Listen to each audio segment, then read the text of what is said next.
Hi.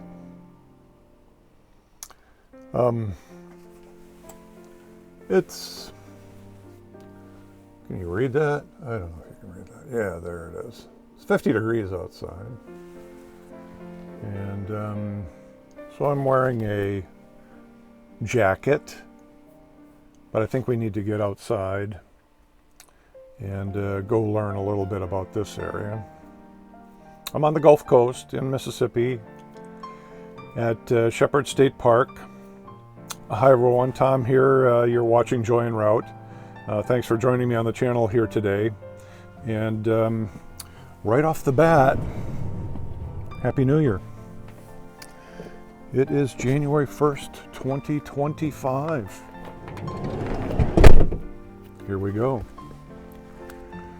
A new year. Get the door locked here. Joy and I are, again, as I mentioned, at Shepard State Park in Mississippi. It's right on the Gulf Coast. And as a matter of fact, I could probably walk to the coast if I could get there. There are some interesting marshes between here and there. There's also a set of railroad tracks. There are communities out here adjacent to the park. There were tons of fireworks last night. Just all sorts of noise going on. So ringing in the new year, right? So anyway, we got a bit of a walk to get to an interesting feature of this park. It's a marsh walk, and they have a lot of informational signage along that particular walk that sort of lets you get a better understanding of what goes on in this area and why it's important and that sort of thing. So let's get going to almost the other side of the park where this marsh walk actually is.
This is a beautiful wooded area of the park.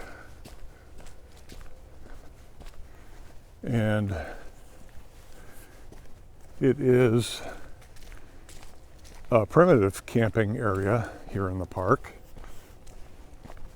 And for those uninitiated, that pretty much just means that there's no electric or water or sewer connections at the campsites.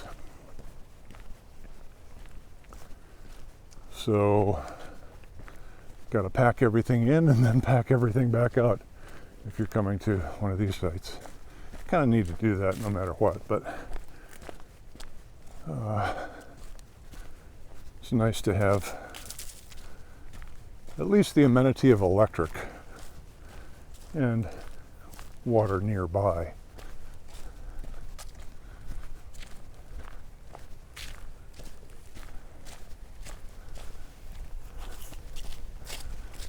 The marshwalk and playground is up ahead, so we'll get there soon enough.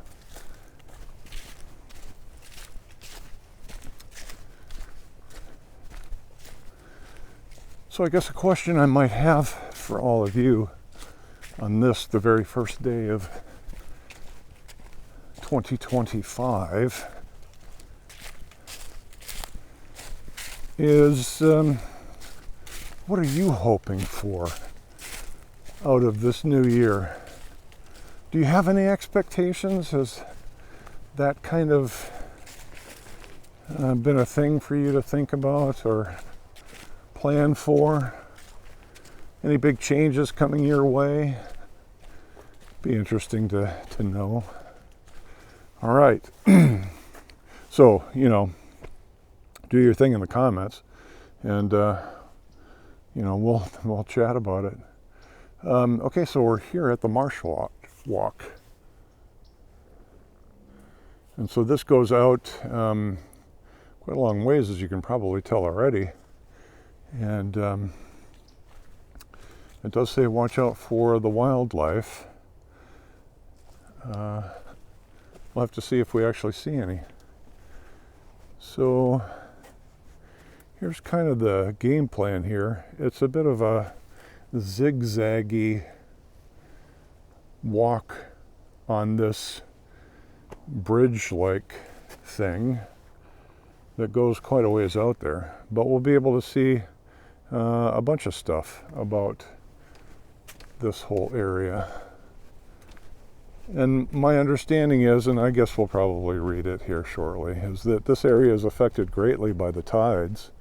This is very low. I was here the other day, and there was quite a bit more water here. So I don't know whether it's kind of a groundwater situation that just kind of lifts water into the area, but clearly we are right at sea level, and so this area is affected by the daily tide. So as for seagrasses, they are flowering plants that live submerged in the water. They're rooted in the seabed and use sunlight to grow in shallow waters. Seagrasses serve as important habitat for many different animal species. There are 50 to 60 seagrass species worldwide. Widgeon grass is the seagrass species seen near the boardwalk. And these seagrasses, excuse me, I've got a frog in my throat this morning. I don't know where that's coming from. These seagrasses look kind of interesting on Google Earth or Google Maps if you're kind of checking out this area and trying to, scope it out. It looks almost dark gray in appearance. And I guess just kind of looking at it here, you can kind of get that sense that it would look pretty dark on an aerial photograph. But the morning sunlight, the low sun angle kind of gives it a little bit of a lighter appearance, but in the midday it gets to looking quite dark.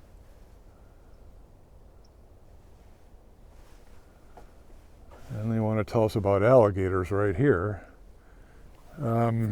Alligators live in 72 to 82 counties in Mississippi and are prevalent along the Gulf Coast. They swim into estuaries and use these areas to nest, hunt, and reproduce. Alligators eat crabs, turtles, and fish.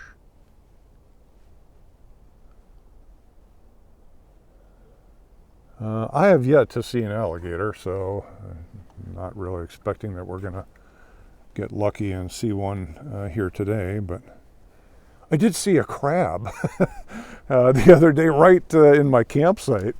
Tiny little thing, maybe about the size of my thumb, the end of my thumb, and I thought I saw something move, and so I kind of tried to investigate, and it moved some more, and then I realized, oh, that's actually a crab.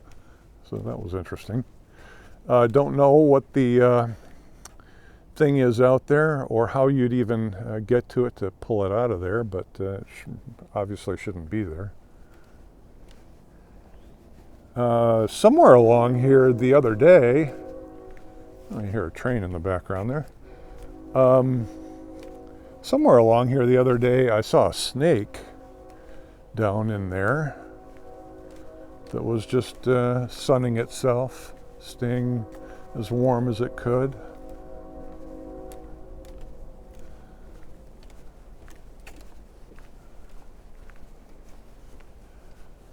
And here they want to tell us about the maritime forest.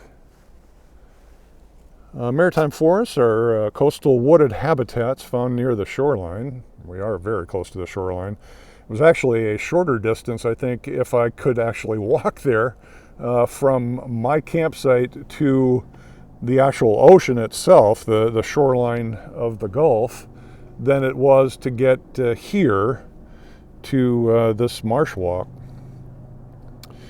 These areas are exposed to salt spray, strong winds, and occasional flooding. Maritime forests are dominated by salt-tolerant trees and shrubs and support a great diversity of plants and animals. So yeah, cool area. And I love kind of the palm plants. They're not really trees, but they're kind of low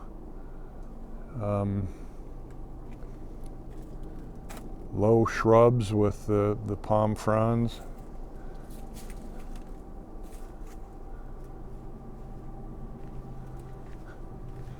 I took some pictures out this direction the other morning, it was in the morning.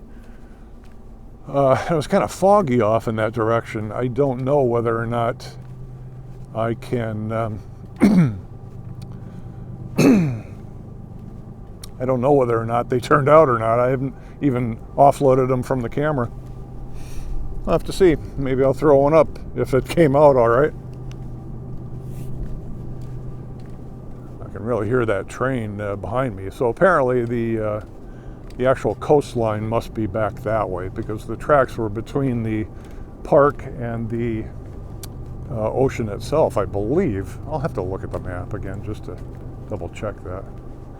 I know there's, it's the same tracks that run all the way over to Biloxi, and when I was in the Air Force and had a dorm room at the edge of the base, I could look out from my dorm room and watch trains go by. It's a pair of tracks that run along the coast. All right, let's talk about the salt marsh here. So salt marshes are coastal wetlands that are submerged during daily tides. So that's like I was saying. There's more water out here at different times of the day. Approximately half of U.S. salt marshes are located on the Gulf Coast. These habitats are an important part of our economy and culture and are nurseries for fish and crabs. They also protect shorelines from erosion by buffering waves and trapping sediment. So, very cool. But yeah, must be low tide right now because seems like there's not much water here. And unfortunately, it tends to reveal a little of the trash that we've somehow managed to get into the environment.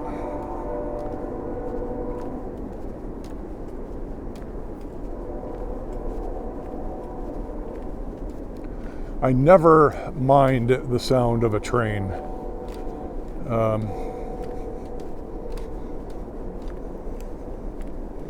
Kind of soothing. Is that the way you see it? Are trains kind of a soothing sound to you? We're pretty close to the end of the marshwalk already.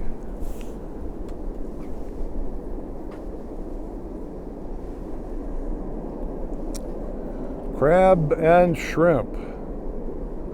Crabs and shrimp live in estuaries across the Gulf of Mexico. Crabs and shrimp play an important role in the ecosystem. They feed on small bottom-dwelling organisms and detritus. I don't know even what that word means. I'm going to assume it means probably the decaying stuff from other animals or whatever. They sustain aquatic life as well as commercial and recreational fisheries in Mississippi. The Mississippi Department of Marine Resources Shrimp and Crab Bureau manages Mississippi's resources. All right. Shrimp. Isn't shrimp kind of a staple on New Year's? I don't have any shrimp that I can eat. And I doubt I'm going to be getting any out of here.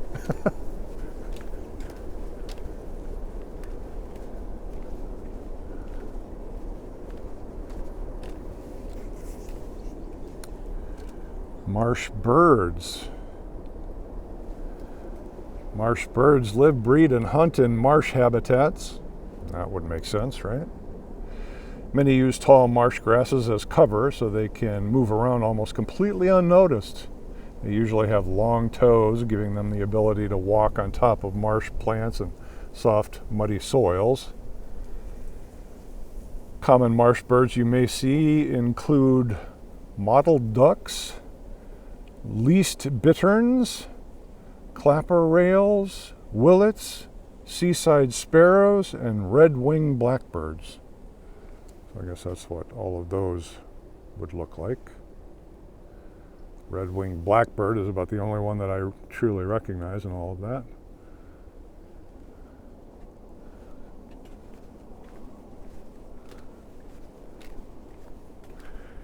But yeah, some of this area here, it's like you kind of think to yourself, you definitely would not want to try to walk through that, because I don't know how deep you'd sink into that.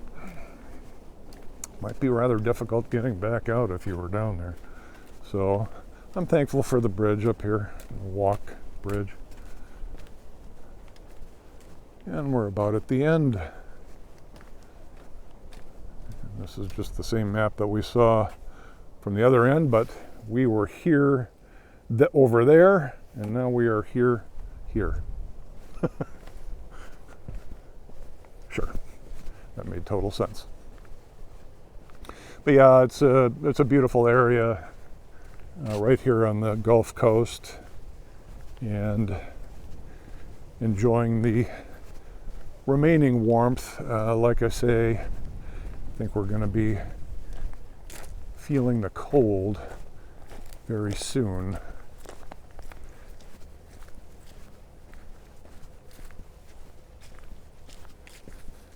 This is another part of the primitive camping area,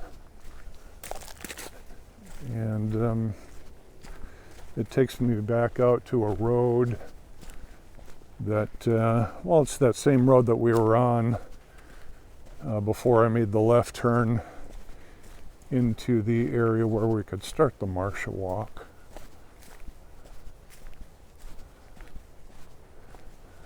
I guess this is referred to as the upper primitive area. The other place must have been the lower primitive area.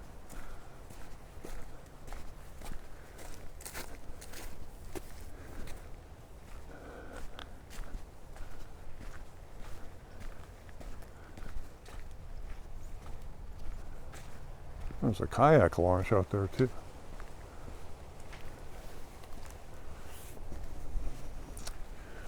Okay, well, hope you enjoyed the walk this morning.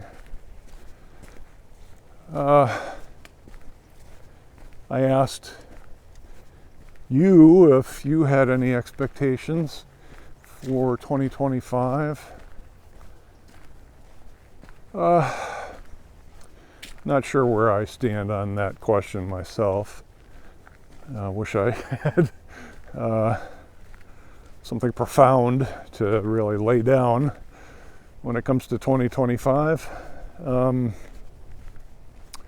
very hopeful that this country can kind of get itself back on track at this point, and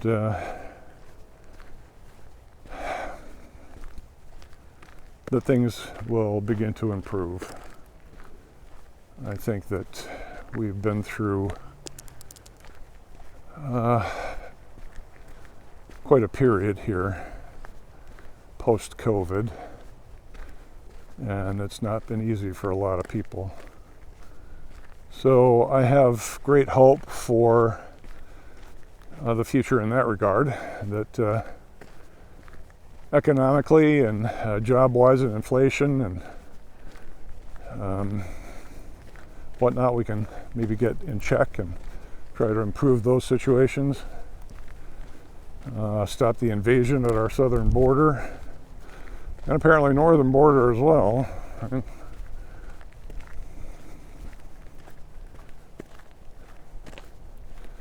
But yeah, I don't know. There's a lot left to explore, I feel, before I might want to come to a halt with this journey, and maybe that's the first time I've ever said that I will stop, but I mean, of course the reality is that I can't do this forever. There would, of course, be an end point.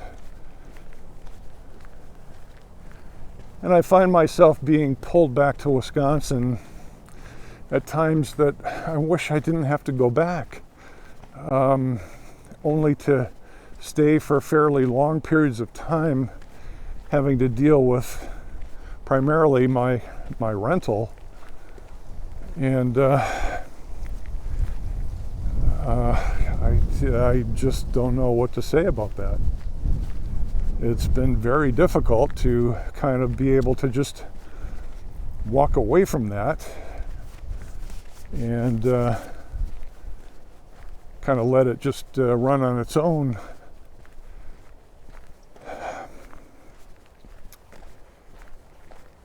So that's been something that's been weighing on my attitude in my mind lately. And it, I think, will probably be affecting me again this year. So we'll just have to see how that plays out. And but I really do feel like there's an awful lot left to explore before I can say I've seen it all. And of course, you can never see it all, but to see enough. And there's one thing that I can say, and that is that I'm not opposed to the notion of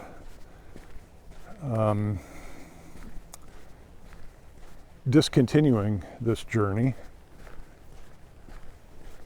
One of the things that I've found is that whenever I return to Wisconsin, I'm always quite happy to be there. I like my property in Wisconsin, my duplex, where I live in one side and rent the other. Despite the fact that it has been a little bit burdensome. Thought I heard some voices over there. There are some voices over there. Oh, some bikers back there. There's a very cool golf, frisbee golf, disc golf, I guess I call it. Yep, here comes the bikers up behind us. I'll let them go by.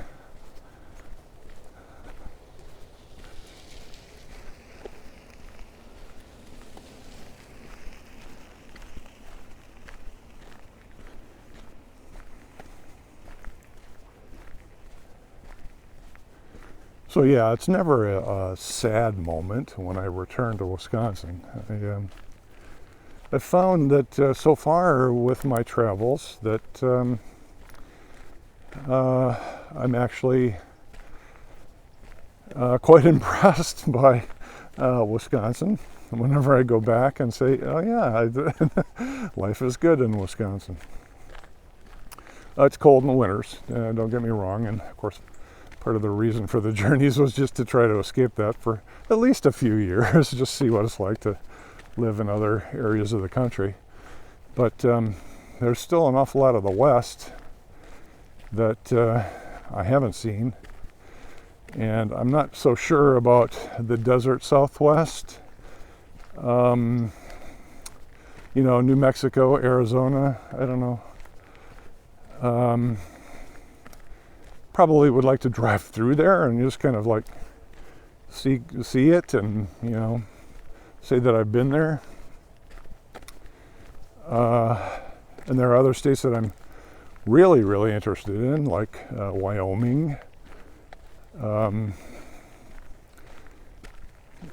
know, just to see what they're like. I've always heard that they're just astonishingly beautiful. So, anyway, I suppose I'm probably just rambling, and I should let you get on with your day. The first day of 2025. I hope you make it a good year. I don't make resolutions because I have typically found that I don't keep up with them. So it's best not to set myself up for failure in that regard. I don't know how you feel about it, but if you have any great resolutions for the new year, feel free to put them down in the comments. We're going to be heading a little bit further to the west in the next few days, just after the weekend here. We'll be going over to the New Orleans area, be kind of on the northeast shore of Lake Pontchartrain. There's a nice park there that we'll hang out at for a while and be cold in, unfortunately, I think, because that's going to be one of those weeks where it gets really super cold. So that's the near term direction, and the weather guys just keep screwing it up for me. I mean, when I left Wisconsin in the fall, the indications were that the southeast would be the warm part of the country for the winter, and so that's kind of why I'm starting out in the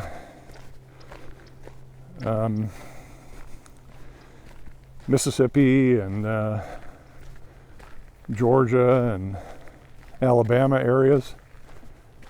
But also, you know, Helene came through, so the thought was to not get in the middle of, you know, their restoration efforts.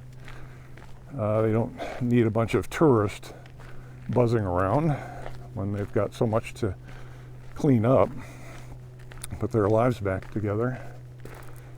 So it was kind of a quandary as to exactly what the heck I was going to do, but I kind of thought that by staying down here on the Gulf Coast, I'd have the best chance.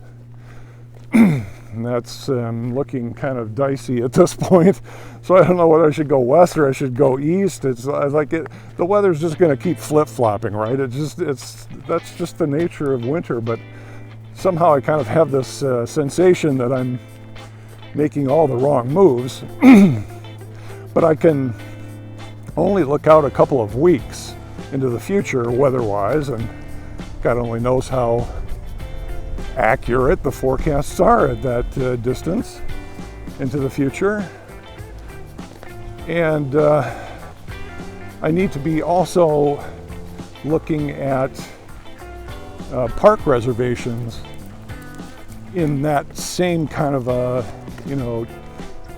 couple of week out time frame in order to make sure that there's availability. So yeah, it's always a fun balancing act, trying to figure out where the weather's going to be good and where whether the parks have availability. So, life on the road. Good morning, Happy New Year. So, I hope you enjoy the rest of your day, and I'll look forward to seeing you on the next video.